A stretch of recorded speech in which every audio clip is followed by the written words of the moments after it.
Governor Rick Snyder is in Detroit taking part in a two-day summit focusing on a variety of issues that face our state. Just about an hour ago, he spoke one-on-one with 7 investigator Jim Kirchner, and he joins us live now from downtown. Jim, what did you ask the governor about tonight? Carolyn and Stephen, it's all about his pet projects. He has hundreds of people inside the RenCen here for this conference. It'll wrap up tomorrow, and here's why. He's put two big topics together, education and the economy. Right now, the governor says they are connected. These are good, well-paying jobs. So we can help tens of thousands of Michiganders have a great career and a wonderful family life. During his address to the full conference, the governor launched his jobs campaign with a video. We need a bigger workforce.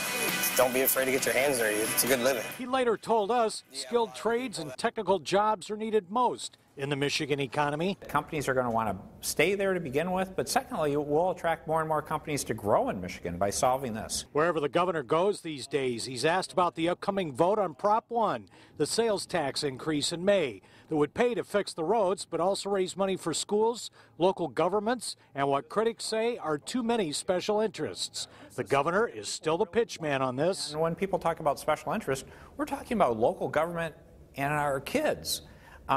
These aren't special interests. These are people that can benefit by passing a smart proposal in addition to making Michigan roads safer.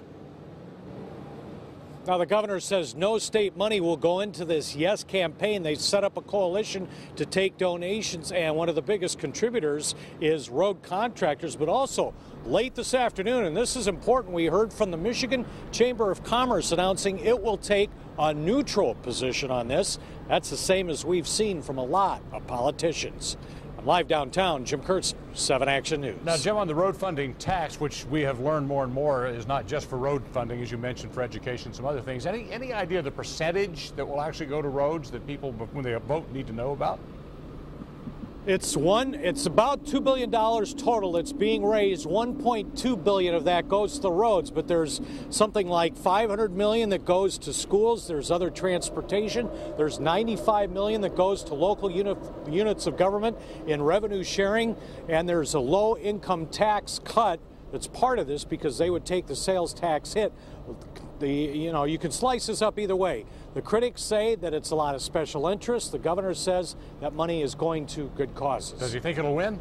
Yeah, that's what I want to know. Did the governor think it's swaying in his favor? I know he's trying to make it win, but yeah, does he think it will? Flip the coin. You know, this one's going to be close. It really is. And that's why the Michigan Chamber's position is key that came out this afternoon. Yeah, it's interesting they decided to go neutral. It's almost like, let people decide this. We're not going to give you any guidance. Yeah, let the people have the voice, a lot of people have. Brooks Patterson last week up at Oakland County said he's taking a neutral position, but then when I pressed him on that, he says he doesn't like it and it needs a redo. Yeah, I think people want to hear what the people have to say because it's coming out of their pockets, right, Jim?